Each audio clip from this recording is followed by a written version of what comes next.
South Asia monitor का programme Sam conversation पे आप सबका स्वागत है।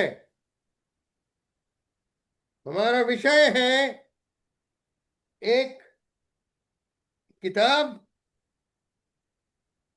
Mahabharat strategic insights navigating the dharmic compass.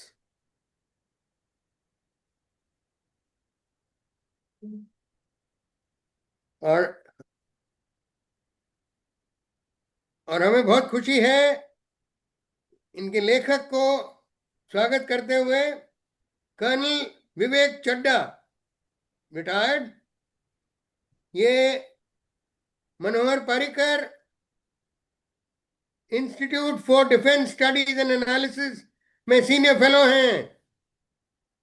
और ये जो किताब इन्होंने लिखी है, मेरे ख्याल बहुत ही रोमांचकारक होनी चाहिए। और इसमें इसका रेलेवेंस बहुत है। पहले किसी ने, बहुत कम लेखक हैं भारत में जिन्होंने इस सब्जेक्ट पे थोड़ा गौर किया हो। महाभारत का मॉडर्न वॉरफेयर के साथ क्या संबंध है। कर्नल चड्ढा मेरे ख्याल तकरीबन 10-11 में से लेखकों में से एक हैं जिन्होंने इस सब्जेक्ट पे रिसर्च की है। और अफसोस की बात यह है कि 10 सदियां कम से कम जो हमारे पुराण, हमारी जो जो जो हमारा जो इतिहास था वो दबाया गया, बदली किया गया, सिखाया नहीं गया। आज तक हमें आज़ादी मिले क्या 70 साल 80 साल हो गए हैं, लेकिन हम आज तक स्कूलों में जो असल भारत का इतिहास है उसको तो मेरे ख्याल बहुत ही कम उसके बारे में पढ़ाया जाता है। चाहे पुराना इतिहास हो, चाहे हाल का इतिहास हो। हाल का मतलब आज़ादी से कुछ साल पहले से लेके आज़ादी के बाद इतने साल गुजरे हैं जिसमें बहुत कुछ हुआ है। 3-4 तो युद्ध हुए हैं। पाकिस्तान के साथ जो चौथा युद्ध है आज तक जारी है।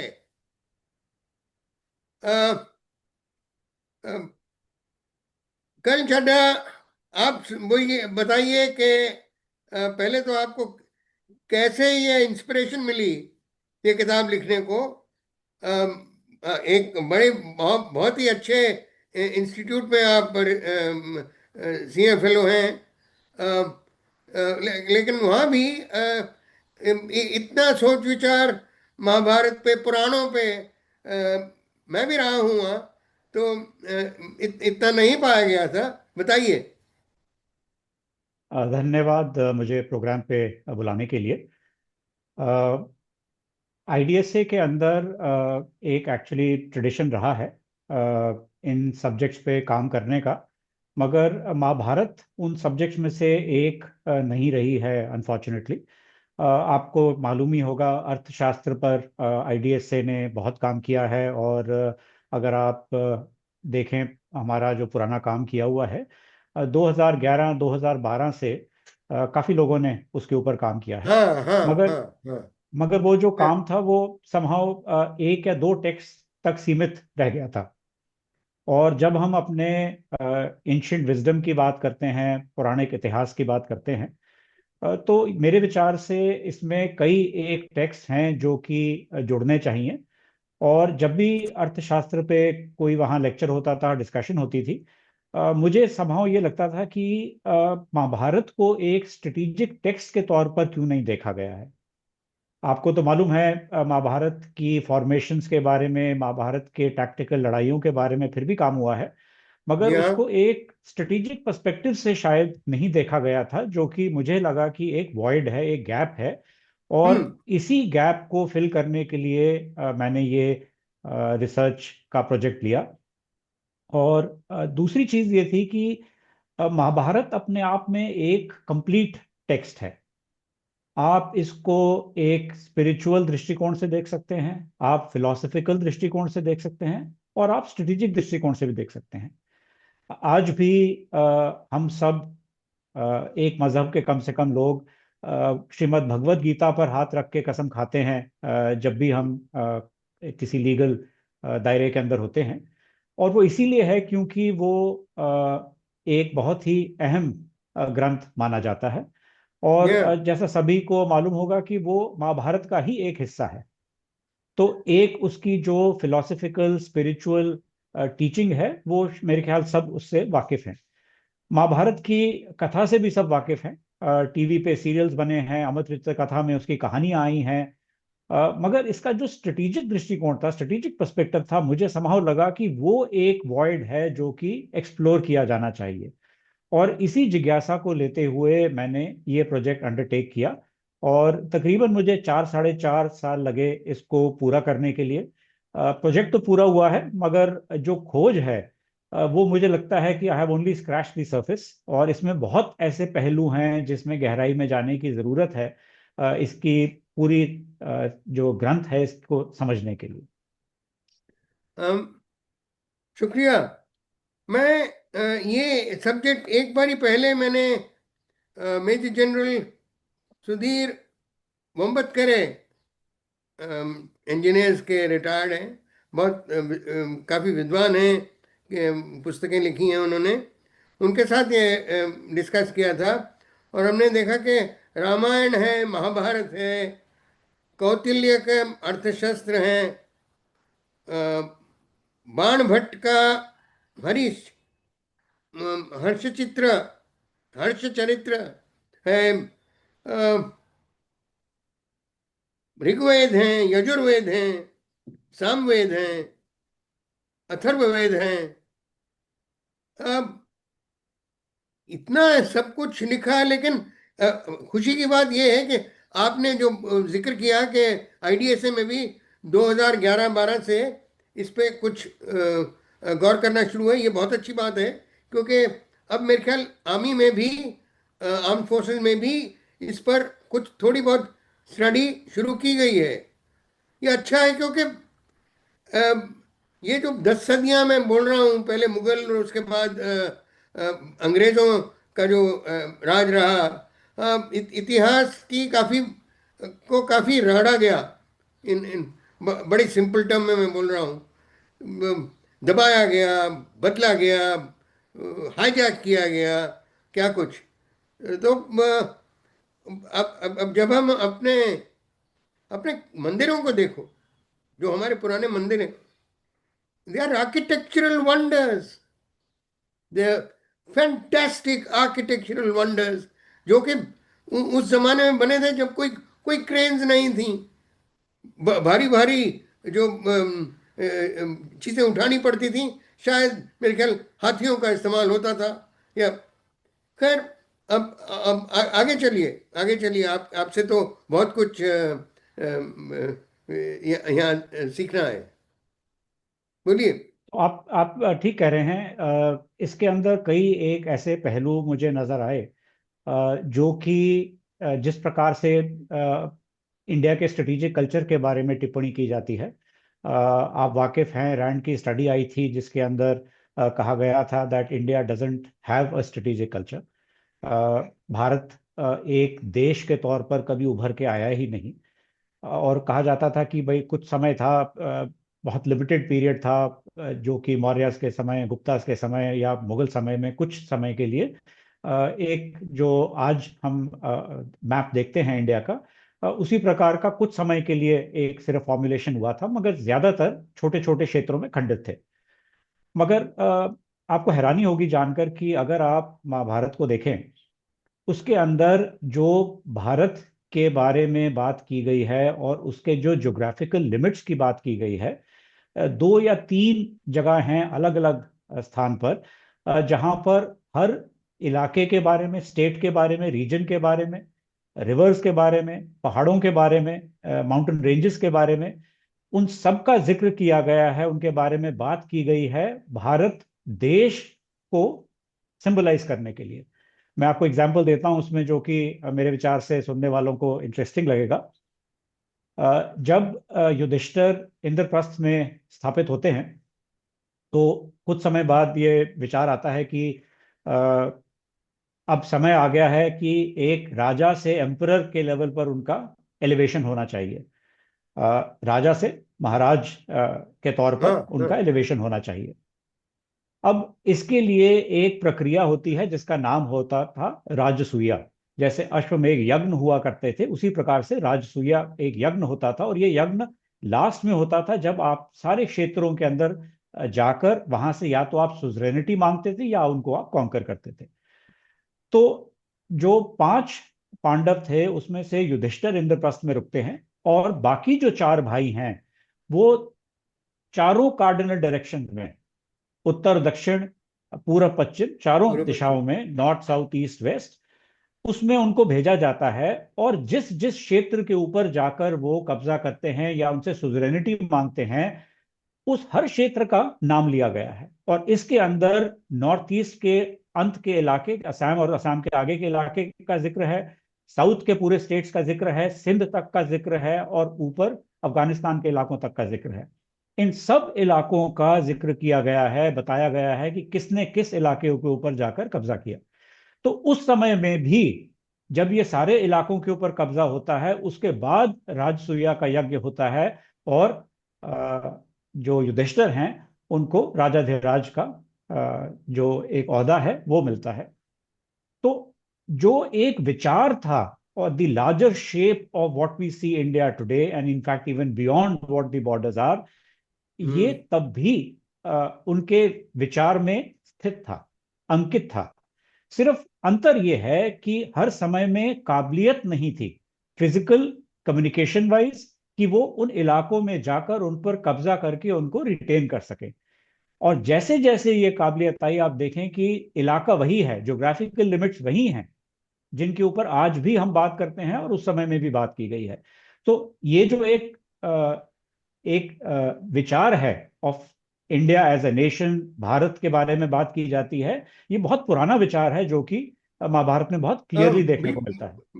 बिल्कुल बिल्कुल आपका कहना ये बहुत। मैं उत्तर पूर्वांचल में मुझे मौका मिला 5 साल काटने का। अ, मणिपुर और असम, मणिपुर में जो मैतई हैं, असम में जो अहमिया, ये वैष्णविज्म प्योर, इतने इनके खूबसूरत खूबसूरती से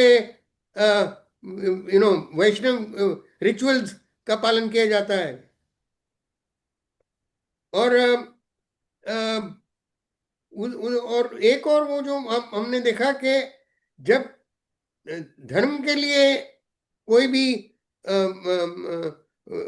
कोई भी इवेंट होता है, उसमें अमीर गरीब सारे मतलब एक ही, वहां कोई कोई डिस्क्रिमिनेशन नहीं होती।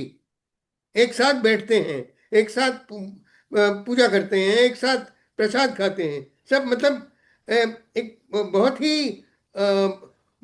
ही सिंपल और बहुत खूबसूरत भी तरह से मैंने देखा। अच्छा, उसके बाद हिंदू जो हमारे इमारतें हैं, कहाँ कहाँ तक देखते हैं हम? ये इसमें देखिए। इंडोनेशिया हाँ, तक, बिल्कुल बिल्कुल बिल्कुल। इंडोनेशिया तक। हम्म। तो इसका किसी ने ये अब हमें भारत की भारत का इतिहास लिखने के लिए बहुत काम करना है। महाभारत से तो हमको इंस्पिरेशन मिलनी चाहिए। महाभारत की भी पुराणों को भी बहुत अच्छी तरह हमने पढ़ना चाहिए। और हमने देख सी फेयरिंग, सी फेयरिंग में क्या क्या माहिरता थी हमारी। ये यहाँ का, ये जितनी दूर हम पहुंचे हैं, ये समुद्र के रास्ते से पहुंचे हैं। अम, उड़न खटोला कितना जा सकता था ये हमने देखा नहीं है, लेकिन उड़न खटोला भी एक एक एक यंत्र है जिसके बारे में सुना है हमने। अम, और एक मुझे बहुत ही कुछ कुछ ये बैटल फॉर्मेशंस पे कुछ थोड़ा जिक्र करेंगे आप? इसके अंदर देखिए, अलग अलग दिन जब लड़ाई होती है, महाभारत के अंदर 18 दिन का युद्ध है, सबको हमें मालूम हाँ है। तो हर दिन अ, आपने क्या फॉर्मेशन लेनी है और उसका मकसद क्या है, उसका इम्पैक्ट क्या होता है एडवर्सरी के ऊपर, दुश्मन के ऊपर, हर विषय के ऊपर गंभीर विचार किया जाता था। और उसके बाद उस फॉर्मेशन के बारे में डिसीजन लिया जाता था। मेरे विचार से जो एक फॉर्मेशन सब जिससे वाकिफ हैं, वो चक्रव्यूह है। वो भी एक फॉर्मेशन का ही नाम है। जी हाँ, अ, जी हाँ, तो बिल्कुल। उसको इसी वजह से लिया गया था क्योंकि उस दिन प्लान था कि किसी ना किसी तरह से अर्जुन को डाइवर्ट कर दिया जाए मेन बैटल से। और उसके बाद पांडवों के पास बहुत लिमिटेड काबिलियत बचेगी उस चक्रव्यूह को भेदने की। उनके पास केवल अभिमन्यु बचता है जिसको अंदर जाने का सिर्फ राज मालूम होता है, तरतीब मालूम होती है, तरीका मालूम होता है, मगर बाहर आने का नहीं। बाहर आने तो का ये नहीं। विचार किया, हाँ, बाहर आने का नहीं। और इसीलिए ये विचार किया जाता है कि अभिमन्यु आगे चलेगा और उसके पीछे बाकी जो सेनापति हैं वो चलेंगे और चक्रव्यूह के अंदर दाखिल होंगे। मगर अभिमन्यु तो अंदर चला जाता है, मगर बाकियों को रोक दिया जाता है। और यही वजह है कि किस प्रकार से हम देखते हैं कि अभिमन्यु वहां पर जाके फंस जाता है, उसका वध होता है, और उसके बाद जिस प्रकार से महाभारत आगे बढ़ती है। तो हर जो फॉर्मेशन थी उसका एक बहुत क्लियर मकसद था, एक साइंटिफिक अंडरस्टैंडिंग थी उस समय में भी कि कौन सी फॉर्मेशन आपको क्या लाभ देगी, क्या इंपैक्ट करेगी बैटलफील्ड पर, और उसका क्या आपको असर चाहिए है अपने दुश्मन के ऊपर। अम, एक और बहुत ही इंटरेस्टिंग कनेक्शन है। अम, फौजों का, फौजों की तादाद, अक्षौहिणी के बारे में आपने लिखा है। कितने हजार घुड़सवार, कितने हजार हाथी, कितने हजार पैदल फौज। ये कुछ थोड़ा समझाने की कोशिश कीजिए कि किससे रिलेट कर सकते हैं हम? कोर, डिवीजन, कमांड, लक्षित बड़फुकन। उसका बड़फुकन का मतलब क्या है? बड़ा जनरल, फुकन जनरल है। वो लचित बड़फुकन ने 17 बारी मुगलों को रोका था। हाँ। और सैकिया, सैकिया क्या है? कंपनी कमांडर, 100 तक, 100 का कमांडर। तो इस तरह आप थोड़ा रोशनी डालिए ये इस पे, फौजों पे। जिस प्रकार से फॉर्मेशंस की हम बात कर रहे थे, उसी प्रकार से अगर आप देखें कि जो युद्ध का उनका फॉर्मेशन था, वो भी साइंटिफिक तौर पर डिफाइन किया गया था। आपने अक्षौहिणी की बात की। पांडवों की साइड पर 7 अक्षौहिणी थी, कौरवों की साइड पर 11 थी। तो उफ, कौरवों की एक ओहो। फौज बड़ी थी। और एक, अब मुझे एग्जैक्ट फिगर याद नहीं है, मगर तकरीबन 1.25 सवा लाख के करीब एक अक्षौहिणी का जो नंबर्स थे जी हाँ, वो थे, एक जी हाँ। लाख बाईस हजार के आसपास था। तो ये जो नंबर है, इसके अंदर आपके घुड़सवार भी होते थे, आपकी रथ भी होते थे, आपके फुट सोल्जर्स भी होते थे, सारे जो कंपोनेंट हैं वो मिलकर एक इस प्रकार से बनता था। और उसके बाद जो कमांडर्स हैं, जिस प्रकार से आपने बिल्कुल सही कहा, उनको भी क्लासिफाई किया गया था, एक अलग अलग श्रेणी में डाला जाता था। जैसे एक जो रथी होता है, रथ चलाने वाला, वो बेस लेवल पे होता है। उसके बाद महारथी होता था, फिर अतिरथी होता था। और इनको ये डेजिग्नेशन इस प्रकार से दिया जाता था कि वो कितने लोगों को के साथ एक साथ लड़ सकते थे या उनको हरा सकते थे। तो जब लड़ाई शुरू होने वाली होती है, और ये बिल्कुल जिस तरह से मिलिट्री स्टडीज हमारी होती हैं, हम अप्रिसिएशन लिखते हैं दुश्मन का, आंकलन करते हैं काबिलियत का, कमजोरी का, उसी प्रकार से इसके अंदर भी बिल्कुल वैसे ही किया जाता है। दुर्योधन बोलता है भीष्म को कि देखिए ये जो फौज खड़ी है, आप मुझे इसकी कमजोरियां और स्ट्रेंथ्स बताइए।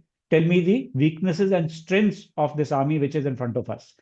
तो उसके बाद भीष्म एक एक करके सभी जो कमांडर्स होते हैं पांडवों की साइड पर, उनका क्लासिफिकेशन करता है और बताता है कि इनमें से कौन भारतीय है, कौन अतिरथी है, किसकी क्या काबिलियत है, किसकी क्या कमजोरी है। बिल्कुल उसी प्रकार से जिस प्रकार से मॉडर्न तरीके के अंदर हम आर्मीज का असेसमेंट करते हैं। अम, क्या कुछ जिस तरह की हमारी दुश्मनियां या रिश्ते जो हमारे, कैसे हमारा युद्ध, एक एक तो पाकिस्तान के साथ हमारा युद्ध, it is as old as independence, it began with independence. अंग्रेजों ने ये तो बड़ा लंबा प्लान बनाया था कि ये भारत को अगर देना है, भारतीयों को वापस, तो इस हालत में नहीं दे सकते, इसको अच्छी तरह काट के दो, क्योंकि ये बहुत बहुत शक्तिशाली हो जाएगा। तो उसके 3 हिस्से करके दिए। अ, और कुछ उसमें हमारा चीन के साथ जो रिश्ता है, पाकिस्तान के साथ जो रिश्ता है, उसमें कुछ निकाल सकते हैं हम। अब क्या कहते हैं, एक तो नेबर्स हैं, नेबर्स हैं, क्या बोलते हैं, सीमाओं की, सीमाओं का ये है, इशू है। हम यूएस जैसे देश हैं, यूएस और यूके जैसे देश हैं जो, जिनके युद्ध अपने अपनी धरती से बाहर लड़े जाते थे। वो वो वो एक बहुत ही बड़े किस्म की दादागिरी थी जी कि जी। हाँ, क्या हम अ, उन इन इनसे मैं मुझे मुझे पक्का यकीन है कि हमारे पुराणों में आज भी है, कुछ है जो हमारे आज के शत्रुओं के साथ हमको डील करने में कुछ गाइडेंस मिलेगी। क्या कहते हैं आप? जी मैं सहमत हूँ आपसे। देखिए अलग अलग जो ये ग्रंथ हैं, इनके अंदर फोकस भी अलग अलग है। जैसे मैंने पहले बताया आपको, Mahabharata is a complete document in itself, और उसके बाद अलग अलग एरियाज के बारे में उसके अंदर फोकस है। तो एक कहानी भी है उसके अंदर, स्पिरिचुअलिटी की भी बात गई है, फिलोसफिकल एस्पेक्ट पे बात की गई है, और स्ट्रेटेजिक एस्पेक्ट पे भी बात की गई है। मगर जो महाभारत का फोकस है वो है कि किस प्रकार से धर्म का निर्वाह किया जाता है। How do you ensure that you follow the path of righteousness। और इसके अंदर जिस समय के अंदर महाभारत का डिस्क्रिप्शन किया गया है, डिस्क्राइब किया गया है, कहा जाता है कि it was at the cusp of the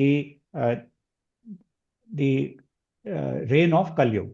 With the end of the Mahabharat war, we say that Kalyug had begun. तो इसके अंदर आप जिस चीज का वर्णन कर रहे हैं, वो मंडला थियोरी के अंदर उसकी बात की जाती है। उसका रेफरेंस है महाभारत के अंदर, मगर उसका जो एक डिटेल्ड अंडरस्टैंडिंग है और उसके बारे में जो विस्तृत रूप में उसको डिस्क्राइब किया गया है, वो आपको अर्थशास्त्र में मिलेगा। इसीलिए जब भी इस विषय में मेरी बात होती है, मैं सबको यही बताता हूं कि देखिए किसी भी एक टेक्स्ट को सिर्फ मत देखिए और लिमिटेड उसके स्कोप को मत देखिए। इन सब टेक्स्ट की एक कंटिन्यूटी है, और ये ऑलमोस्ट 2000 साल की कंटिन्यूटी है। आपने वेद के बारे में बात की। 1500 बीसीई से शुरू होता है आपका ऋग्वेद, और नीति सारा जो है आपका, वो आपका गुप्ता पीरियड के आसपास लिखा जाता है, और 1000 सीई तक उसका इम्पैक्ट रहता है। तो तकरीबन आप देखिए 2500 साल का या 2000 साल का जो पीरियड है, उसके अंदर एक स्ट्रिंग है जो कि उनको आपस में लिंक करता है। अलग अलग टेक्स्ट उसमें अलग अलग चीजों के बारे में बात करते हैं। तो नीति सारा जो है अर्थशास्त्र आपका है, वो बात करता है इकोनॉमी के बारे में, स्टेट रिलेशंस के बारे में, पावर के बारे में, जो राजा का एक रोल है, किस प्रकार से उसको पूरा पूरा करना है, उसके बारे में विस्तृत रूप से वो बात करता है। महाभारत में इसका रेफरेंस है, मगर उतना इन डेप्थ रेफरेंस नहीं है जो कि आपको अर्थशास्त्र में प्राप्त होगा। इसी प्रकार से महाभारत के अंदर जिस तौर पर डिसीजन डिलेमास के बारे में बात की जाती है, कि जब आपके पास दो सॉल्यूशंस आपको दिखते हैं जिसमें से आपको लगता है कि यार शायद दोनों ही ठीक हैं, तब आप कौन सा रास्ता लेते हैं। और वो ये नहीं बोलता कि ये रास्ता सही है, रास्ता गलत है, वो आपको सिर्फ उसकी दिशा दिखाता है। तो महाभारत का जो स्ट्रेंथ है मेरे विचार से, वो डिसीजन मेकिंग के ऊपर किस प्रकार से हमें किस प्रकार से उसको देखना चाहिए, वो उसकी स्ट्रेंथ है। और आप हर इंसिडेंट को अगर महाभारत के देखें, आपको नजर आएगा कि एक डाउट हमेशा रह जाता था कि उस व्यक्ति को क्या करना चाहिए, क्या सही था या क्या गलत था। अर्थशास्त्र is more like a text book which talks of these things in a great deal of detail. So in a sense, they are all interlinked. And when you look at them together, yes, they do come up with issues which are related to these subjects. जब धर्म युद्ध, जी irony, ये it's ironic कि इतनी हमारे इस तरह के जो हमारे दुश्मन हैं दोनों, पाकिस्तान, चाइना सबसे बड़ा, चाइना और फिर पाकिस्तान, बहुत ही अ, अ, इनमें कमीनापन, डिसीट, डिसेप्शन, लाइंग, बुलिंग, इतने सब। और एक भारत की फौज है जो आज तक फर्स्ट और सेकंड वर्ल्ड वॉर्स में, फर्स्ट वर्ल्ड वॉर में हम क्या 1.25 मिलियन थे, 12 लाख, 12.5 लाख। जी सेकंड वर्ल्ड वॉर में हम 25 लाख थे। और ये 12.5 लाख और 25 लाख हिंदू भारतीय सैनिकों ने दोनों युद्ध जितवाए। They were the winning factors. They were the major winning factors.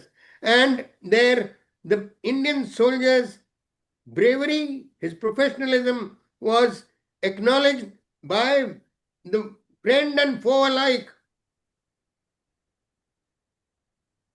और आज तक हमने वी बीन करेक्ट। हमने जितना जो युद्ध लड़े हैं, छीना हुआ छीना हुआ जो हमारी टेरिटरी है उसको वापस लेने के लिए लड़े। हमने कुछ टेरिटरी ऐड करने की कोशिश नहीं की। लेकिन अभी मेरे ख्याल से एक एक जरूरत एक एक आ रही है कि अगर हमको हमारी क्या कहते हैं, सर्वाइवल के लिए हमको ऑफेंसिव होना पड़ेगा।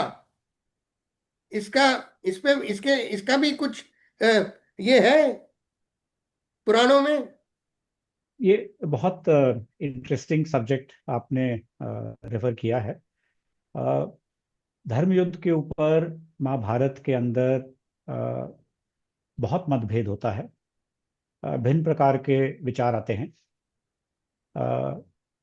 शब्द वेरी कर सकते हैं, मगर जो एसेंस है वो यही है जो आप बात कर रहे हैं। महाभारत के अंदर बहुत क्लियरली दिया गया है कि युद्ध एंगर या गुस्से या रिवेंज की भावना से नहीं होना चाहिए। युद्ध आप किसी की टेरिटरी या कोई भी इस प्रकार के रिचेस हैं उसके पीछे भागने के लिए नहीं होना चाहिए। युद्ध कभी भी होता है वो एक राइटियस कॉज के लिए होना चाहिए। इसीलिए धर्म युद्ध की जब हम बात करते हैं, और जब धर्म की वहां बात करता है, dharma is not religion, these are not crusades. तो I want everybody to be very clear कि ये क्रूसेड्स नहीं है, धर्म को फैलाने के लिए ये युद्ध नहीं किए गए थे। नहीं नहीं, धर्म बिल्कुल नहीं, बिल्कुल नहीं। जी, इसीलिए मैं, क्योंकि होना नहीं धर्म को कई चाहिए, बार, होना नहीं जी, चाहिए। होना नहीं चाहिए। और कई बार क्या होता है कि धर्म को हम कॉनोटेशन डायरेक्ट उसका ट्रांसलेशन कर देते हैं रिलीजन, एंड वो बन जाता है रिलीजियस वॉर्स। तो these are not religious wars, ये एक राइटियस कॉज के लिए लड़े गए युद्ध थे। तो ये एक जो बात है इसका बार बार वर्णन किया गया है, बार बार इसकी डिस्कशन होती है। दूसरी चीज जो इसके बारे में बहुत विस्तार में जिसकी बात की गई है वो ये है कि युद्ध जो है at the end of the day खुद ही अपने आप में अधर्म है। मैं आपके बस सुनने वालों को यही बताना चाहूंगा कि जिस भी रूप में पढ़ना चाहें हमारे जो एंशियंट टेक्स्ट हैं उनको पढ़ें, और दे शुड बी जजेस themselves as to what is the relevance और इनकी क्या अहमियत है आजकल के समय में भी। मेरा ये विचार है कि ये 2000 साल 3000 साल का जो कलेक्टिव विजडम है ये आज भी रेलेवेंट है, आज भी गाइड कर सकता है। आपको सॉल्यूशंस शायद ना दे ये, मगर गाइडेंस जरूर दे सकता है ये। बहुत बहुत शुक्रिया कंचन साहब, thank you very much. It was a very invigorating discussion and we look forward to learn more from a lot of our ancient wisdom. Thank you. Thank you sir.